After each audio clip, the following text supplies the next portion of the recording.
I am but a single man, both as myself and my relationship status. I mean, I don't think the topics I talk about would typically convince anybody of perceiving me as a romantic interest. And as much as I like to cry myself to sleep with the thought of being alone forever, the feeling comes just as hard when I realize that I've been running this channel for almost 5 years and I've yet to make a video on Adventure Time. Created by Pelleton Ward in 2010, Adventure Time really has come a long way from its humble beginnings as a scrap Nicktoons pilot into becoming one of the most recognizable animated shows from the 2010s. Even if you've never seen an episode of the show, you definitely know of its existence or at least recognize its art style. While it does have flaws, the series clicks with me because of its expansive world, diverse characters, and the show's beautiful soundtrack. But by far, the aspect that I love the most about this show has to be its evolution. I am a sucker for TV shows that start off innocent enough, but over the years grow into something more mature, and I think Adventure Time manages to strike the perfect balance between touching upon mature themes and topics while keeping its cheeky sense of humor that made the first few seasons so entertaining. And who knew that the catalyst behind this change was none other than Gunter, why did you goont my friend? Oh no, not this guy specifically, but you know what, just roll it. And that's when it started. The visions. I fought with them, shouted at them until I realized it wasn't real, it was the crown. I know my mind is changing, but I'm already too far gone to know what to do. I want people to know that if I do things that hurt anyone, please forgive me. Just watch over me until I can find my way out of this labyrinth in my brain and regain my sanity. And then maybe, Betty, my princess, maybe you will love me again.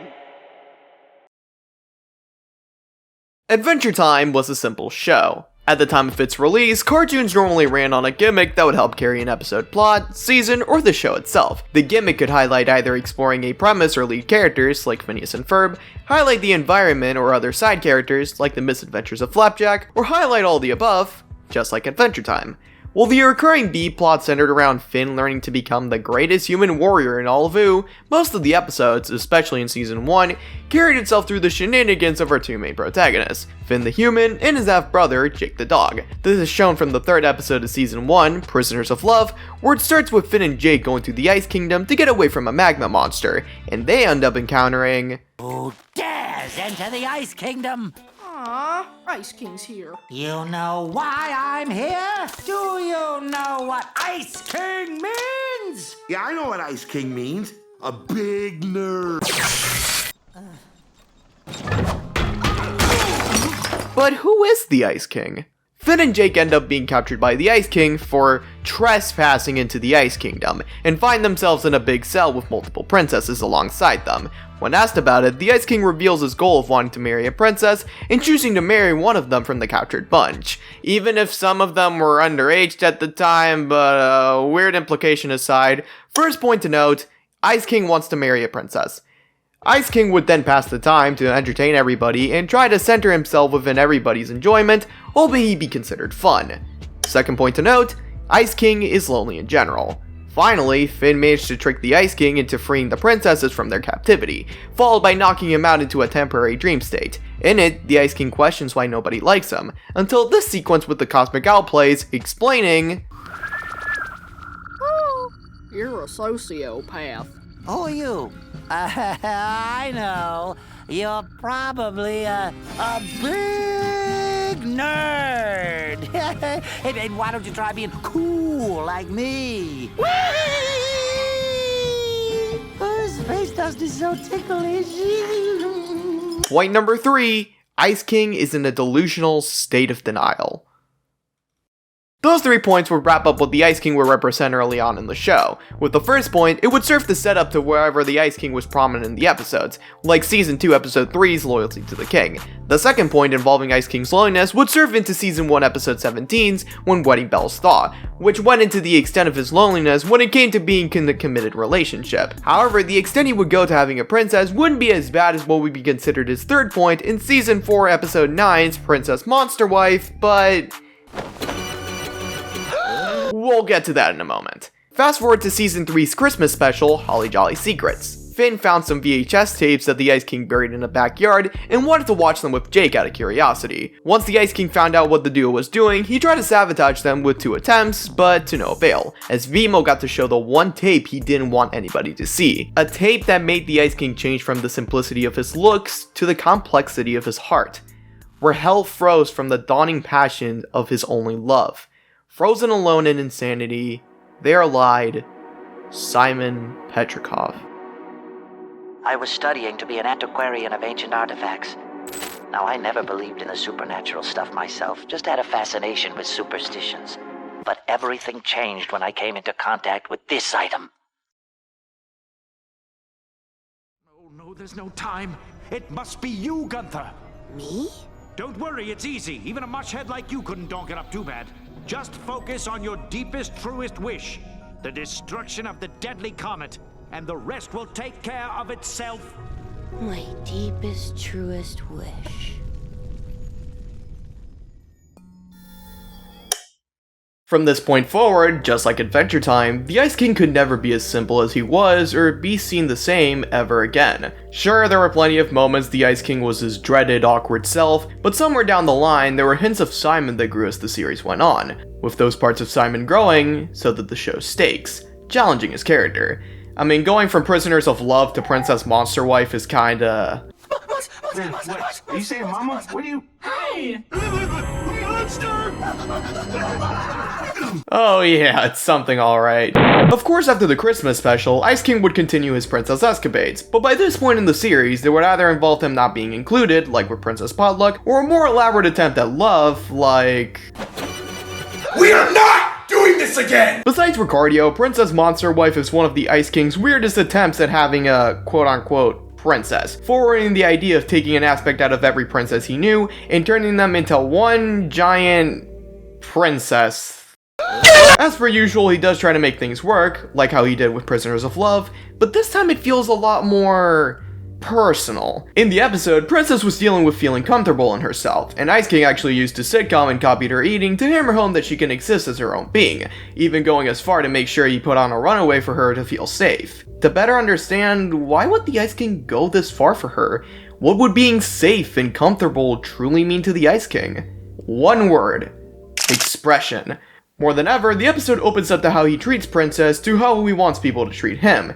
The freedom of expression. Obviously, it's not right to get freaky with people without their consent, but overall, Ice King had many episodes of him wishing to be included with people, and to not be deemed as the bad guy, even if it was deserved at his most heinous moments. So even in this twisted, demented nature, there was a part of himself he saw in Princess, that in his world, it never mattered what the Ice King did, because he would have been happy with her, and Princess would have wanted to do her own thing. At the expense of her demise, sure, but always having a place in the Ice King's heart. Hopefully metaphorical heart, because in terms of his physical heart, Ricardio comes back and he's built like this!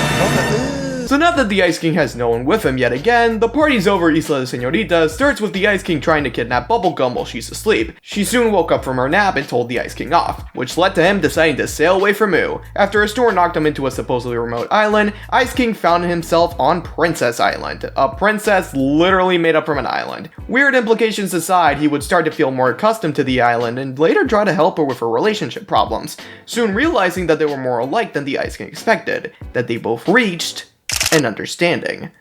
From the eyes to Princess Potluck, even if they both shared a part of the Ice King's loneliness, they would share a difference in the Ice King trying to be understood. With someone who can understand him, the Ice King would have that moment of reflection on how he should act and gain some admiration towards learning and being more open to things. Because since The Party's Over came out, at least to my hopefully good Adventure Time knowledge, that was the last episode the Ice King ever tried to kidnap or mess with a princess like he used to. Wait, am I forgetting something? What are you doing here? I told you not to come around me. Yeah, I know, but I was hoping you could help me write a song. One that could help me get some princess action. I Remember You focuses on the Ice King trying to win over princesses by making a song for them, with the help of Marceline's lyricism. When he got there, Marceline told him to leave at first, and even got to the point where Finn and Jake confronted the Ice King while they're on their stakeout. But throughout the episode, Marceline would always be in a state of confusion when it came to the Ice King. She would tell him to leave, then would let him stay and help with the song, and then she would call him nuts, but then says she's excited to see him. This back and forth in her intentions would confuse anybody until... Huh? Look, this clipping. This was you, Simon, before the war. You took this picture. She really did care, and she really did matter. But what made her continue to appreciate the Ice King? Embracement. Okay, yeah, not like that, buddy. When I say embracement, I'm referring to the idea of accepting the changes you have to make things better. With Marceline in shock, Ice King got her to make a song out of the message from behind an old photo of a young Marcy. That song would be called Remember You. It told the story of Simon understanding Marcy's fears of being alone in the world. He knew he couldn't express how he was with the crown from how it affected Marcy. So he had to embrace leaving her so she couldn't see someone she cared for go down such a demented path. The Ice King didn't know it, but in a way, Simon was still alive. Bits of his care and sympathy grew throughout the episodes, showing more about who Simon was, and how he would be as a whole without the Ice King. Starting from the Remember You song, it would show Simon finding a young Marcy, sad and all by herself. To cheer her up, Simon would find a toy plush that would later be named Hambo. Since then, they would try to survive in this new world in the episode Simon and Marcy. They entertained and helped each other, but from Marcy making sure Simon didn't go crazy from the crown, and Simon making sure Marcy was safe and well. However, after trying to protect Marcy with the crown, Simon's insanity solidified to the point of leaving Marcy to make sure she was safe from him. Years later, he would soon call on Marceline's biological father, Hudson Abadir, to find and take care of her while he was away. But even after leaving Marcy and going insane, Simon still lived. And as the show continued, Simon's selfless, caring, and loving nature grew in his intentions, existing not just for his mutual admiration in others, but also for his love too. Which is weird, because who would ever love Simon like that? Mutation, mind expand, Mystic Rituals and Their Space-Time Applications by Simon Petrikov and Betty Grof. Betty was once a simple woman. From the start, she was only known for being Simon's love interest before she had to part ways for her safety from his insanity. But now she has her very own self-titled episode out of nowhere, immediately starting off with a secret wizard meeting that the Ice King crashed so he can feel included. The leader of this secret meeting, Bella Noche, took all of the wizard's powers, including the Ice King, who turned back into Simon. Back to his old self, Simon can finally start working on finding Betty again, and calls upon Marceline to help him, with Finn and Jake tagging along. With Simon existing in the present time, we find out some very interesting details about how he existed all this time, such as he could only remember general ideas of being the Ice King, that he still had some injuries from his fights, and... Excuse me. Man, Simon. I'm fine. You're dying. Oh yeah! And that he's slowly dying because the crown literally kept him alive. So now Finn and Jake run the bike. The dead Hambo portal opens up to Betty, Simon says his goodbyes, and Betty jumps through the wait, what? You dum-dum. Oh, so that's how Simon from the tapes never saw Betty again. Anyways, Betty in this episode is still infatuated with Simon, so it only makes sense to salvage what she could and fight in the future for a better future for Simon. Realizing that she can fix Simon and not wanting him to actually go insane again, Betty flies over to Wizard City and defeats Bella Noche so that the wizards would have their powers again and Simon would become the Ice King again so he didn't have to die. Ice King is found talking to a captured Muscle Princess, with Betty watching from a distance and riding away. At this point, Ice King kidnapping Muscle Princess just to tell her about what happened doesn't feel like how he would usually kidnap a princess, making this moment of him being the Ice King in the episode more as a way to identify the character instead of working around him. This I don't mind, however, because now we have a new metaphorical Ice King. Betty. While Ice King had many things that represented him and his past, Betty can be described by one word. Dedication. After her episode, she can be seen in episodes like Jake the Brick studying about the wizards, which she elaborated on in... From her apathy in Magic Man and his past lover, to divulging conversations about helping Simon, her dedication would stay firm. You know, coexisting with a looming presence, but still in some kind of stability. until the stability of the machine Betty was using took a nosedive, just like her sanity took a nosedive into the gloomy pool of madness.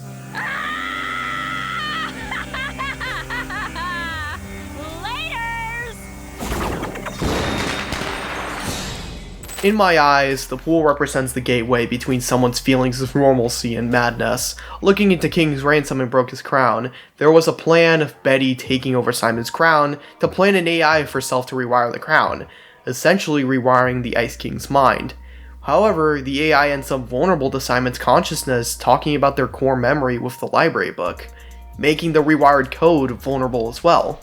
But at the very least, both episodes would show two parts of Betty throughout this plan. Originally, there existed Simon, who we know at this point loved Betty for her quirky persistence. But once the magic corrupted him, and with no one there to truly help him, the Ice King would mutate that love into twisted idealism that could never truly fix anything. Adding on to this, once she went into the future and embraced Simon, it showed one part of Betty that displayed her loving connection with him, something cohesive because it's in the moment, nothing else. But by Temple of Mars, everything connects to who she became. Far from being obsessed, she's determined. Even if I haven't mentioned Simon's character progression in a bit, it's just because he hasn't made that much progress in his character alone. Sure, he captured princesses as an accomplice to someone's conspiracy plans, but all in all, more people, especially Finn, started to refer to the Ice King as Simon, and rather than being alone, socializing with others through interests or just having fun. Ice King would open himself up more and mentally improve from the villain of the week he once was. Betty could never.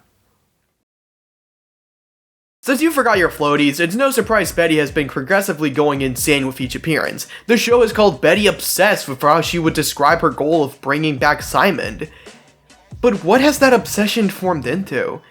I perceive it as a part of her determination, because while some may say that she's stubborn, that would imply she only had one plan in mind for her goal. But as it's been shown, she tried reliving the past to trigger Simon's memory, rewiring the crown, and even tried going back in time to stop Simon from finding the crown. There's only a point A and point B for Betty, as long as she gets Simon back. The only dissenting opinions or outside contact Betty would have from her goal would be Jake's brother Jermaine and Magic Man. When Betty would mention Magic Man's ex-lover, Margles, to better understand his emotions, Magic Man then told her Margles was only a light controlling his twisted emotions. Mind you, this is being told to Betty as Magic Man was planning to become the King of Mars. But unlike Magic Man, Betty would go more insane due to her going far and beyond to get what she wanted. In the simulation, Magic Man tried to be with Betty as Margles to enjoy his present, but Betty wanted more from the future. As time passed and Betty's plans of making a time portal failed, she was transported to Mars, finding out Magic Man is now King Man, the new King of Mars. Once Finn and Jermaine crossed paths with King Man in Temple of Mars, they found statues and memorials dedicated to Margles on their way to Betty. She was meant to fill a hole by each grain of sand, while being told from King Man Betty and her obsession was a problem. Eventually, Betty got to go with Finn and Jermaine to the Mars Temple, tasked to complete 3 trials before finding Jake. But think of it like this.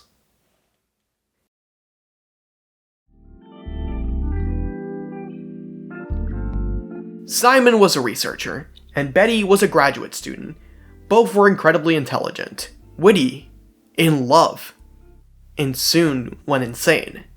But when Simon became the Ice King, despite the shortcomings, he was able to let things go because he felt like he could never see the greatness from things in his life as the Ice King. Once he was the Ice King, Simon would only need time to be understood by his interests, and who he is for the people who don't know how to better him. Of course, leading to Simon's betterment. So even though he was once an intimidating presence, he was never seen as a threat from how insane he was. On the other hand, Betty was accomplished in her own right. From her literary and educational credits, and her choice to stick by Simon until it was too late. Once she made it to Ooo, seeing Simon on death's door made her want to give him a better life. As the Mars temples would show, her sights of Simon would be aggravated, ending Betty up to believe that she is a lost cause. Oh, come on, Betty, get it together!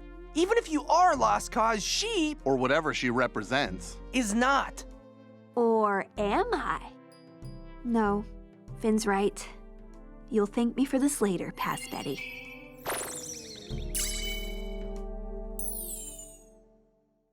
With all of what the Ice King did, he was so insane that none of what he did was fully Simon's thought process, rather a link of his emotions.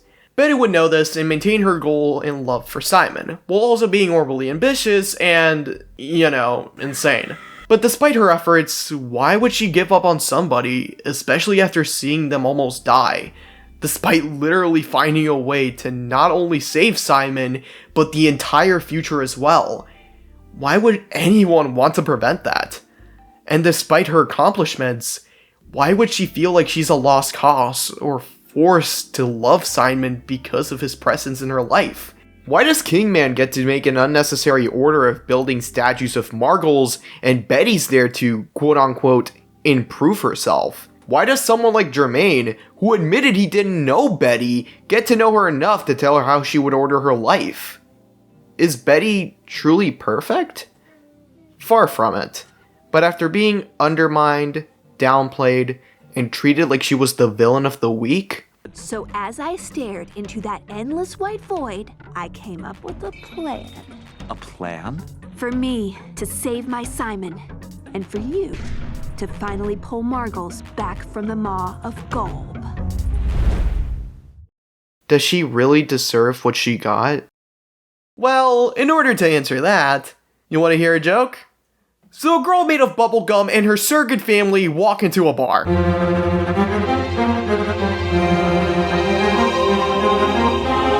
Now, you might be asking, Jake, what am I looking at?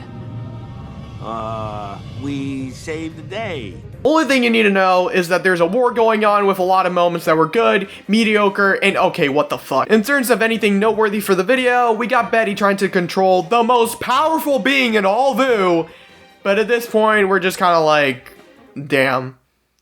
I mean, it was a plan indeed, but damn. Damn, Daniel! Well, at least Kingman was able to get Simon to help stop Betty, with Finn tagging along so he can save the day. Once Simon got Betty out of her trance, the spell backfired and ended up swallowing Betty and Simon. Again, with Finn tagging along to save them.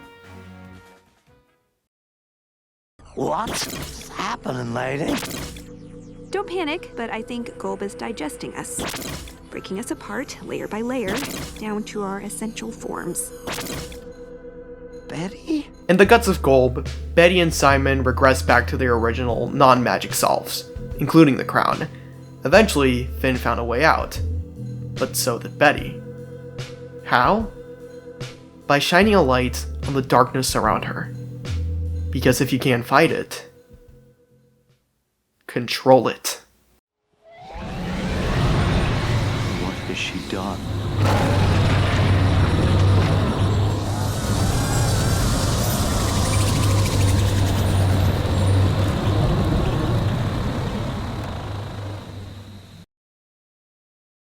No.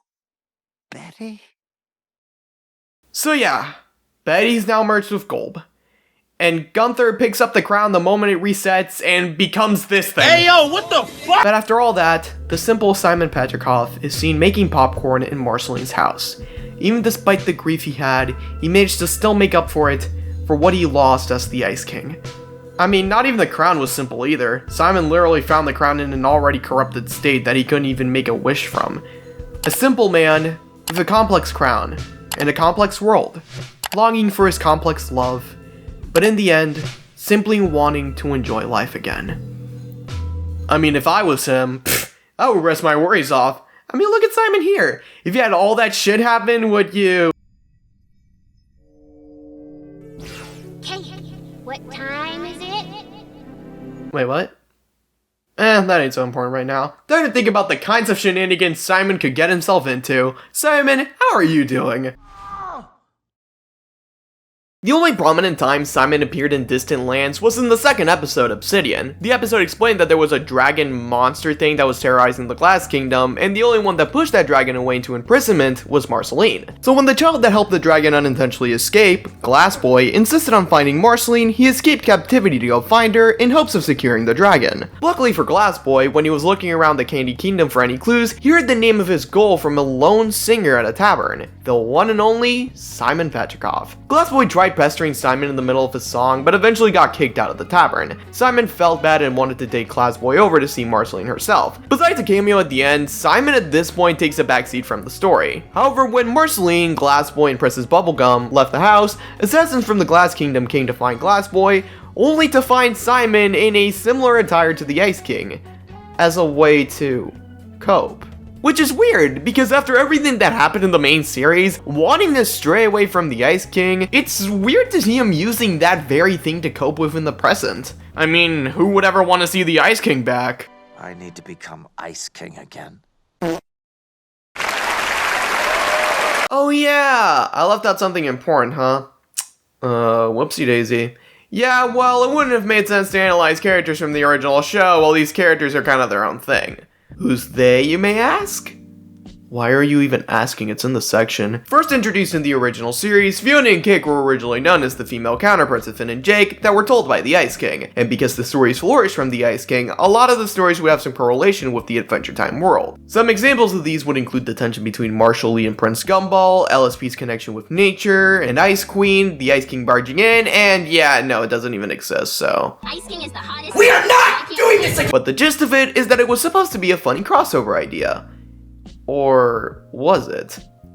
I'm sure when the gender bend concept started, there probably wasn't going to be much lore around it, but if you picked up on the pattern of these topics so far, you know nothing could ever be as simple as it was. Unless you're Fionna and Cake in their own show, because unlike the duo from the original series, they were interesting in the sense of them first doing all these exciting adventures, just to end up being incredibly mundane.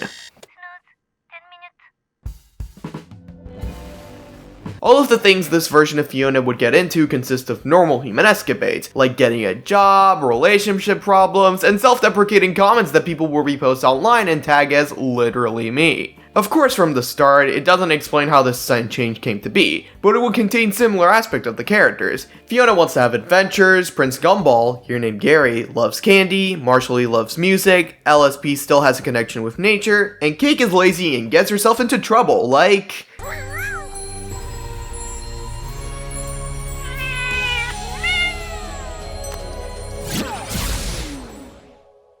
Okay, wow, pussy. Anyway, Simon, I just have to do some exposition. It's still your video. Wake the fuck up!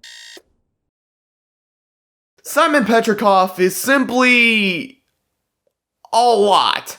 I mean, he has an exhibit that just focuses on his past life, and not even his attendees could comprehend the mental pressure he had in his life, from losing his love interest and seeing everyone else, like Finn or Marceline, live their own lives. It's no surprise to see him depressed at a bar. Yeah, we're not doing this again. The last time I said that, it flopped hard. Eventually, Finn got to meet up with Simon to have some conversations that might or might not be important later. But rest assured, know that when Finn took Simon on adventures to help him with his sadness, it didn't do shit, and Simon was so scared and unable to fight that he couldn't do it again. But you know what Simon can do again if he can't be a part of anybody's life? Get some inspiration, get something set up, get some power running, and bring back Betty. Because if you can get her once, you can get her again. Or something like that. I mean, sure, deal with the situation as it is now. Put on a translator collar on Cake and find out what she's doing. Learn that she went through a portal and had some random song on her head. She escapes, whatever. Simon, third time's the charm. Just get Betty back and you'll be smooth. Oh wow, so you can't even get Betty back now. Surely he can catch a break while being in the bathroom. Yeah, okay, Fionna and Cake are with Prismo now. Alright, this better be good. I used to really like my job. But after eons of making stuff for others, I wondered what it would be like to make something for myself. Let's see. She's gonna be a good fighter, so she'll need a badass sword. And everyone needs a best friend. Oh, cats are cool. And now just to put them in a big old treehouse on a grassy field in a magical world. Done. Huh. Shit, did I just copy Finn and Jake? Okay. So I know it's been a long journey, but you guys really need to lock in on what happened because this shit confused me for a bit. So yeah, Prismo made Fionna and Cake's universe and sent it over to the Ice King, as it was referenced in the original series. But when it was referenced then, was it the only time a Fionna story was sent? No, as there could be 2 instances of the universe being stored. Could the Ice King may have made edits to the story whenever he could? Yes, but that was when the Ice King was, well, the Ice King. As Simon left, Fionna's universe slowly lost its magic, and everyone in it just forgot about it. Since Simon can't change her universe, it just stayed unauthorized and locked as a part of Simon's head. Well, at this moment, he can't change it cause... well, yeah, the conflict of the season came in, but also cause, well, he's not fun and useless. And apparently the only way to save Fionna's universe is... I know a way I can protect you from the scarab, bring magic back to your world, and make it last forever. I need to become Ice King again. You know, the thing that destroyed him to begin with!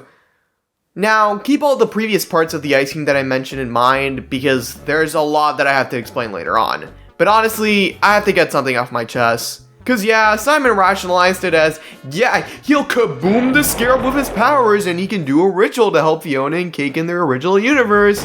But this is the Ice King we're talking about. Sure, he wasn't that stupid as the series went on, but he's always been forgetful, stubborn, and, well, the Ice King. So it would seem like the plan can actually work with the Ice King. But it was then argued to be a good plan because... oh hey, more exposition! Well, it's more so the gimmick for the next few episodes for the trio, Fionna, Cake, and Simon to find a magical crown somewhere for Simon's plan to work. They used Prismo's remote to travel to any multiverse they could, even if they didn't fully know how to control it, alongside the Scarab trying to hunt them down, shenanigans and all. First, episode 5's destiny would consist of 2 people, Jay Murns and Little Destiny being in love. One of them had something, aka the crown jewel, that Jay got for her as a sign of their love, not knowing it would make her sick. Then episode 6, the Winter King, would consist of a universe with an Ice Prince, aka Ice King, without all the... yeah, I don't even have to mention it. In the episode, Ice Prince explained that with a strong willpower, he overcame his insanity, and, as well, Betty. Simon questions him about it, but it wouldn't matter because the Betty in both universes would have been different enough to not give a proper answer. At least not an answer to begin with, since both Simon and Ice Prince got kidnapped by an insane Princess Bubblegum, who's basically the Ice King in a way that she wants to be with the Ice Prince. Even though the Ice Prince wanted PB dead, Fionna just took her down and kissed the Ice Prince, only for her to glitch the crown with her touch, making the Ice Prince lose his powers, withering him away, and breaking the curse where PB had all the Ice Prince's insanity, explaining how the Ice Prince was as composed as he was. Finally, episode 7 would highlight an apocalypse between the vampires, led by the Vampire King, and Marceline as the quote-unquote start, against the Vampire Hunters, led by Bonoball Bubblegum. Of course, with this being an alternate universe, some correlation could be enough to say that without a positive influence from Marceline, she would have become this ruthless monster. Yeah, I feel like there's a pattern here.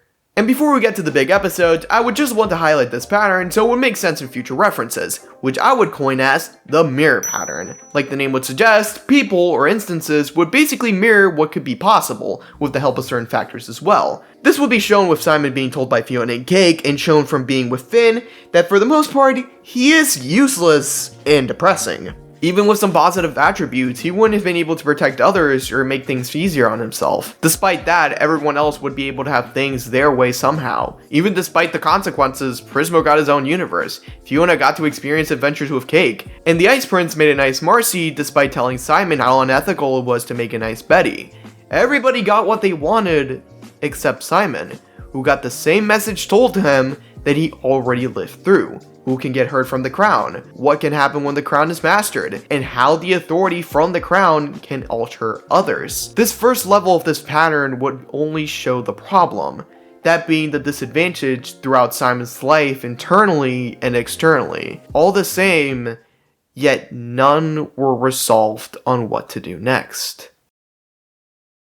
Episode 8 starts off with an adventure scene with Simon and Betty, showing how resourceful and dedicated Betty would be to cross the river. And look at the two, so young and happy. And Anyways, to catch up on the plot for a moment, there was some big third act fight that involved not actually finding a crown, so Fionna and Simon are left to reminisce about their past choices. But while Fionna had her own problems to deal with, this video is unfortunately not about her. So we gotta talk about Simon, because it involves Betty as well. So Simon and Betty did meet at a library, grabbing the same book, but they also conversed at a presentation Simon was giving about ancient artifacts, which everybody basically gave him shit for. Except one person, Betty. She would talk about one of his books, but he would be so fascinated by her input, he asked her to go on an expedition with him. Despite making plans for another trip, the one referenced from Temple of Mars, she pushed the trip to be with Simon, dropping everything just to be with him. In the next flashback, it would show Simon and Betty on the expedition itself, and just like the beginning flashback, it would show Betty's dedication to helping Simon, and Simon just enjoying her presence. Speaking of, after Cake reunited with the two, there was a moment in the episode where the Ice King's tapes were shown to Fionna and Cake. But we'll get to that soon because we got another flashback! Simon and Betty finally found the Enchiridion, but Betty wants Simon to take the glory for it because he started the research. Even though Simon insisted on her taking half the credit, he still didn't understand the specialty in Betty coming just for her to be seen as indispensable. So he heads out to the people, and she heads out to her own path. And with Simon's path, it was full of mistakes bound to happen, because all he had then was wanting more. More knowledge, more control, more of just him, the chaotic Ice King. Similar to that chaos and sad ending from that part of Simon's story, the third act shenanigans ensue with Cake just being a bitch for the whole time, making Fionna incredibly upset. But then Simon came in, telling Fionna about the note he found in the library from Betty, rushing in to find her at a bus stop, and finally putting his foot down to actually needing her. Not through professionalism, but just him. Simon. The man who got to show Fionna that even in chaos, it would always end on a high note. A note that does not need adventure, comedy, or regrets. Just love. It also gets explained through the context of Fionna and Cake being tied to Simon's mind that the song Cake was humming in both of this and Simon's episode was not some random song. Everything in You by songwriter Half Shy was made to describe the love that Simon and Betty had for each other, believing in each other, dreaming of the things beyond and having someone be your everything. Everything this relationship had was pointing to something pure and honest, nothing with lust, but instead of the most luminescent light of the darkest night. Oh yeah, I forgot about the episode itself.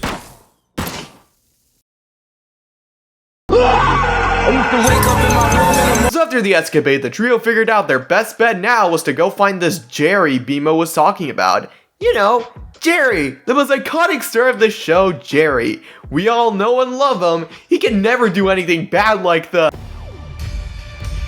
awesome. Anyways, it's revealed that this version of the Lich was part of the universe where he successfully destroyed all life on Ooo. Now disillusioned by his goals, the Lich can't even bring himself to kill anybody in his presence now. But even without the Lich in their way, the gang would still have the challenge of the Scarab still hunting them down, and Simon to sacrifice his sanity to keep Fionna and Cake alive, even if it puts harm to his brain and... Goodbye, brain.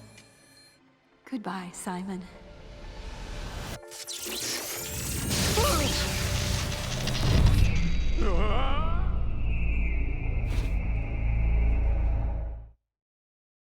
And now the stage is set. Once regarded as someone that had meaning, later lost that meaning through circumstances he didn't fully understand, setting him up to have that past negligence as a reminder, like he was an animal in a cage.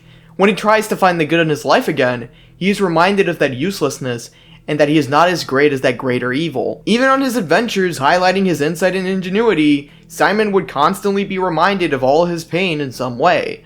Losing Betty in his balance of life to let his discoveries control him, mentally managing the distorted blocks of his life to either embrace for himself or use to lash out on others, and in some ways, change them for the most tragic of outcomes. One side of the mirror and the other. One of success and sheer luck for others getting to their goals, and the other, Simon. But apparently we now have a mundane world Fionna and Cake have to go through, and oh hey, wow, gay people! Okay, good, now we're back to Simon. Fighting the Lich becoming a Minecraft update by none other than... Goal Betty. Simon is grateful to see her again, but why? Living among the humans in Ooh, I felt completely out of place and time. My life had been drained of all meaning. You gave me a second chance, and I've wasted it. I'm sorry. I'm so sorry, Betty. When I first did the ritual, I just wanted to come here and tell you that. But then, something else happened. I met two people who really needed my help. Fionna and Cake. You would have liked them. They'll use a second chance better than I ever did. Well, Simon thought he had the answer, and Golbetty was like, yeah, you thought, and just... For fuck's sake, they made him swap minds with a furry! Meanwhile, the Scarab entered through Simon's mind to attack Fionna and Cake's world, lots of shenanigans and destructions ensue, and it's so sad and heartbreaking. Anyways, in Shermie's body and universe, Simon tries to find anything he could on how to master the crown and help Fionna and Cake, with the help of Beth alongside him. The book was a choose-your-own-adventure story that started the adventurous duo, Casper and Nova, trying to find a magical crown. And this is the part where things just go... peachy. I mean, the Scarab shenanigans would still take place, but just like Fiona's world, the cracks start to show. Just like what the finale does with Casper and Nova, I want to highlight them too for this bit because I want to make something extremely clear and make sure y'all get to lock in. So stop drawing for like a second and just pay attention to what I have to say. We're in the final stretch now. This will all make sense when I'm done. I promise. To explain just the story further, Casper and Nova lose the crown in the mountain and have to go to another planet to find it. However, the planet's ruler took the crown to an undisclosed location. Now, Nova could build a ship to help chase after the ruler, but that could mean that in the worst, the ruler could just go to another planet and make sure the duo lose track. So Casper insists on exploring the castle to find the ship's route, which not only do they find, but also another ship to help them go to another planet through a shortcut. Once on the other planet, Casper and Nova find the crown behind a closing door. Nova sacrifices herself to stop the crown, but that creates a choice to either Casper getting the crown and Nova dying, or Casper getting a potion that would stop the gate from closing, but forgets Nova. Simon protests that there should be more options, but Beth states that because Casper was always chosen, the limitations would be the risk instead of another option from Nova. Simon rebuttals that Casper and Nova wanted to find the crown, while Beth says that Nova wanted to find the crown because of Casper. Simon stated that they thought they were in love, but Beth said that Nova was obsessed, making it not as equal. Simon realized then how much Betty sacrificed for him, and then got sent back.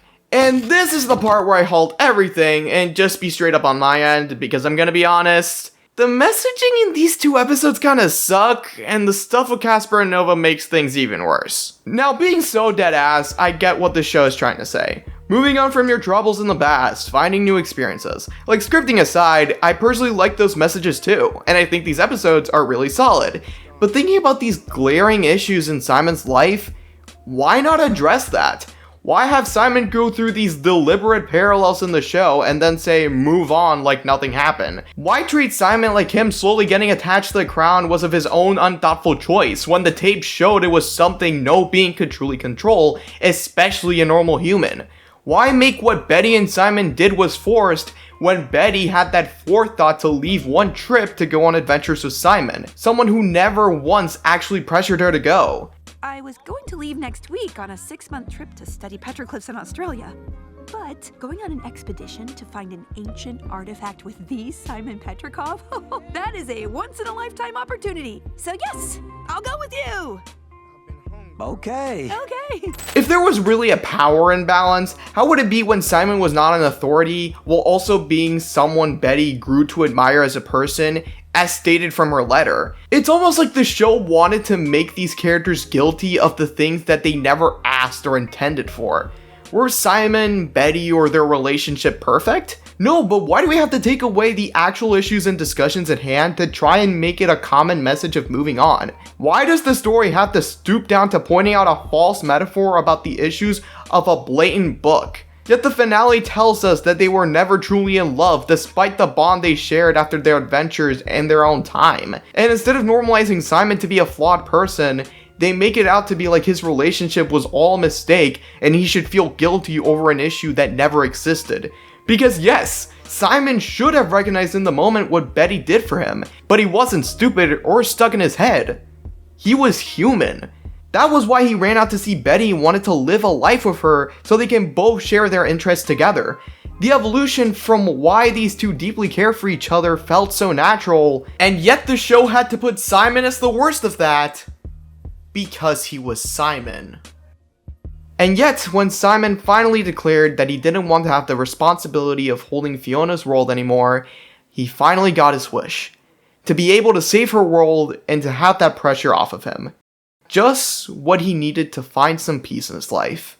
Putting an end to the tragedy of Simon I have no strong feelings one way or the other. Listen, there isn't much for me to say besides all we know about this season as of recording is that, from the looks of things, it's gonna involve more of Huntress Wizard from the original series. Not sure how Simon can fit into season 2, but for the most part, I really hope they don't try so much with Simon in this. It would be exciting to watch Fionna and Cake go on more adventures, but as for Simon, just let him rest. In his dormant state, the only thing that could still be alive and awake is his heart and mind. He had a heart of pure investment and joy, only for it to solidify into the worst of himself, by a world and life he never wanted. This would lead him and his counterpart to go through challenging obstacles to save what they had, only for their fluidity to become irreparable. From a chaotic monster to a man put down in every way to the point of blaming himself for what he did. But like how Simon told us, in the midst of chaos, there is always laughter, light, and love. Simon's story taught me about the separation between the faults of someone and of the circumstances given to them. How someone can still screw up, but not truly be at fault for how things transpired. While the franchise can place Simon, Betty, or their actions as these mistakes that needed to happen just because, they were always told as people that needed love. Love that was flawed, but still gave them good in the end. That managed to captivate what true love can hold within us as people. That determination, that willpower, and sure, obsession gives us that humanity. And while it can be taken too far, the fault would lie on the actions, not the feelings. As we know now, Simon got to change from the simplicity of his looks to embracing the complexity of his heart. Hell froze from the dawning passions of his only love. And now alone in himself, there lied Simon Petrikov. You were a wonderful experience. You were everything.